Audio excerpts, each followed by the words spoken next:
श्रीलंका की इस जर्नी में हम पहुंच गए हैं उसकी कैपिटल सिटी कोलंबो। ये सिटी हिस्ट्री, कल्चर और मॉडर्न लाइफ का एक परफेक्ट मिक्स है। तो चलिए एक्सप्लोर करते हैं कोलंबो और देखते हैं ये सिटी ट्रैवलर्स को क्या ऑफर करती है।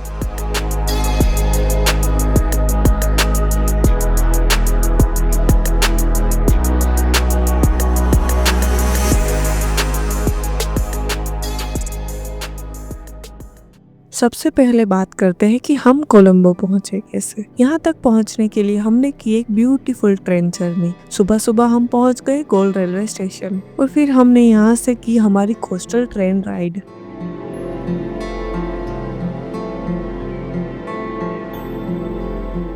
इस जर्नी के लिए हमने बुक की थी फर्स्ट क्लास एसी सीट्स और ऑनेस्टली एक्सपीरियंस काफी कंफर्टेबल था। सीट स्पेशियस थी और आप सीट्स को घुमाकर इजीली दूसरी तरफ भी कर सकते हो। पूरी राइड काफी कंफर्टेबल लगी। ट्रेन जर्नी यूजुअली अराउंड 2.5 से 3 घंटे लेती है और पूरा टाइम व्यूज इतने ब्यूटीफुल होते हैं कि पता ही नहीं चलता कब जर्नी खत्म हो गई। इस रूट की खास बात यह है कि ये ट्रेन बिल्कुल समुंदर के साथ साथ चलती है। कभी ऐसा लगता है कि जैसे ट्रेन और ओशियन के बीच बस कुछ ही मीटर्स का डिस्टेंस हो। जर्नी के दौरान एक तरफ एंडलेस ओशियन, वेव्स की आवाज और बीच पर चलती लाइफ के व्यूज मिलते रहते हैं और बस ऐसे ही समुंदर के साथ साथ चलती हुई ये ब्यूटीफुल ट्रेन राइड हमें ले आई गोल से कोलंबो तक। हमारे पास सिटी एक्सप्लोर करने के लिए हाफ डे ही था, इसीलिए थोड़ा फ्रेश होने के बाद हम निकल गए कोलंबो के एक बहुत ही फेमस और इम्पोर्टेंट टेम्पल को देखने, जो कि है सीमा मलाकाया टेम्पल। यहाँ की एंट्री टिकट है 500 LKR पर पर्सन। ये टेम्पल कोलंबो के बीच में लेक के ऊपर बना हुआ है और अपनी पीसफुल वाइब्स और यूनिक आर्किटेक्चर के लिए काफी फेमस है। और जब हम यहाँ पहुंचे तो सिटी का बिजी नॉइज ऑलमोस्ट गायब सा हो गया। लेक के बीच में बना हुआ ये टेम्पल काफी काम और रिलैक्सिंग फील देता है। यहाँ golden Buddha statues, wooden walkways और लेक का रिफ्लेक्शन मिलकर एक बहुत ही ब्यूटीफुल एटमॉस्फेयर क्रिएट करते हैं। कोलंबो जैसे बिजी सिटी के बीच में ऐसी पीसफुल जगह मिलना सच में काफी स्पेशल एक्सपीरियंस था। ये टेम्पल एक्सप्लोर करने के बाद हम गए और एक फेमस जगह पर जो इसके बिल्कुल पास ही है, जो है गंगारामाया टेम्पल। ये दोनों टेम्पल की टिकट सेम ही है, मतलब आपके पास एक टेम्पल की भी टिकट है तो आप दूसरा टेम्पल एक्सप्लोर कर सकते हो। ये कोलंबो का सबसे पॉपुलर और इम्पोर्टेंट बुद्धिस्ट टेम्पल में से एक है। टेम्पल का आर्किटेक्चर काफी यूनिक है, जहाँ श्रीलंकन, थाई और इंडियन स्टाइल का मिक्स देखने को मिलता है। अंदर जाके हमने देखा कि ये सिर्फ एक टेम्पल ही नहीं, इसके अंदर एक म्यूजियम भी है। यहाँ Buddha statues, ancient artifacts, paintings और डिफरेंट रिलीजियस आइटम्स का काफी बड़ा कलेक्शन है। टेम्पल का एनवायरनमेंट काफी स्पिरिचुअल और पीसफुल फील देता है। टेम्पल को एक्सप्लोर करने के बाद हम निकल पड़े कोलंबो के सबसे लाइवली और केयोटिक एरिया की तरफ, जो कि है पेटा मार्केट। और सच बताऊं तो यहाँ आके लगता है कि सिटी की रियल एनर्जी यहीं पे है। नैरो स्ट्रीट्स के दोनों साइड कलरफुल शॉप्स लगी हुई होती है और हर कोई अपने काम में बिजी है। पेटा मार्केट में आपको लिटरली सब कुछ मिल जाएगा, clothes, electronics, spices, fruits, souvenirs और डेली यूज आइटम्स। हर स्ट्रीट्स किसी ना किसी स्पेसिफिक चीज के लिए फेमस है, इसलिए ये जगह एक्सप्लोर करना एक छोटा सा एडवेंचर जैसा लगता है। पेटा मार्केट के बीच में एक बहुत ही यूनिक और आई कैचिंग लैंडमार्क है, जो कि है रेड मॉस्क। दूर से ही इसका रेड और व्हाइट पैटर्न वाला बिल्डिंग तुरंत नजर आ जाता है। ये मॉस्क 1909 में बनाया गया था और उस टाइम पर ये एक तरह का लैंडमार्क भी था। जब शिप्स कोलंबो पोर्ट पर आते थे तो रेड मॉस्क को देखकर ही इजीली सिटी को आइडेंटिफाई कर लेते थे। आज भी पेटा मार्केट की बिजी स्ट्रीट के बीच ये मॉस्क एक आइकॉनिक स्पॉट है। यहाँ आके आप कोलंबो की कल्चर डाइवर्सिटी को फील कर सकते हो, क्योंकि श्रीलंका में डिफरेंट रिलीजियस और कल्चर का ब्यूटीफुल मिक्स देखने को मिलता है। फिर हम निकल गए कोलंबो की एक बिल्कुल डिफरेंट साइड की तरफ, जो कि है पोर्ट सिटी।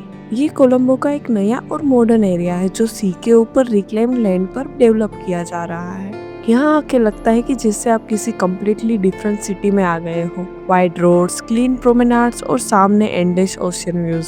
ये जगह वॉक करने और थोड़ा रिलैक्स करने के लिए काफी परफेक्ट लगती है। पोर्ट सिटी का एक इंटरेस्टिंग कंसेप्ट ये है कि यहाँ एक duty free shopping zone develop किया गया है, मतलब टूरिस्ट और विजिटर्स यहाँ शॉपिंग कर सकते हैं विदाउट ड्यूटी टैक्सेस, जो इस एरिया को और भी स्पेशल बनाता है। अगर आपके पास ज्यादा टाइम नहीं है तो यहाँ शटल सर्विस भी अवेलेबल है, जो आपको पोर्ट सिटी का एक क्विक टूर करवा देती है। इससे आप बिना ज्यादा टाइम वेस्ट किए पूरा एरिया कंफर्टेबली एक्सप्लोर कर सकते हो। अभी भी ये एरिया डेवलपमेंट फेज में है, लेकिन फिर भी यहाँ कोलंबो का एक मॉडर्न फ्यूचर काफी क्लियरली दिखाई देता है। फिर हमने विजिट किया कोलंबो का सबसे आइकॉनिक लैंडमार्क, जो कि है लोटस टावर। दूर से ही इसका यूनिक लोटस फ्लावर जैसा डिजाइन तुरंत अटेंशन ग्रैब कर लेता है। ये टावर लगभग 350 मीटर टॉल है और ये साउथ एशिया के टॉलेस्ट टावर में से एक माना जाता है।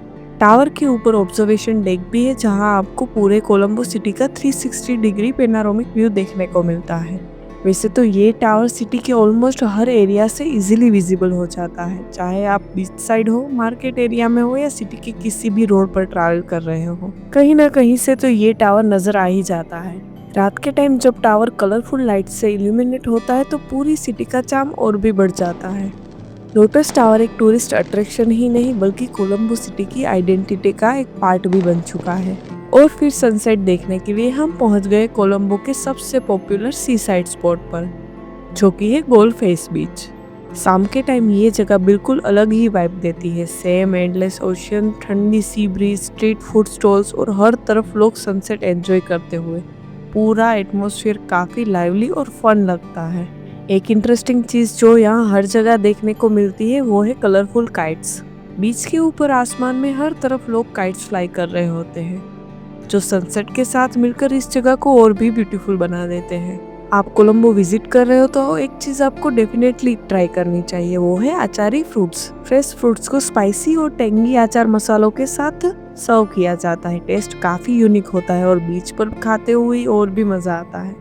सनसेट के टाइम आप गोल्फ फेस बीच आते हो तो यहाँ एक स्पेशल मूवमेंट हो, जो कि है फ्लैग लोअरिंग सेरेमनी। शाम के वक्त सोल्जर प्रॉपर डिसिप्लिन के साथ नेशनल फ्लैग को नीचे उतारते हैं और उस वक्त पूरा एनवायरनमेंट काफी रिस्पेक्टफुल और पेट्रियोटिक फील देता है। सनसेट, सी ब्रीज, काइट्स और स्ट्रीट फूड के साथ गोल्फ फेस बीच पर टाइम स्पेंड करना कोलंबो ट्रिप का एक परफेक्ट एंडिंग जैसा लगा।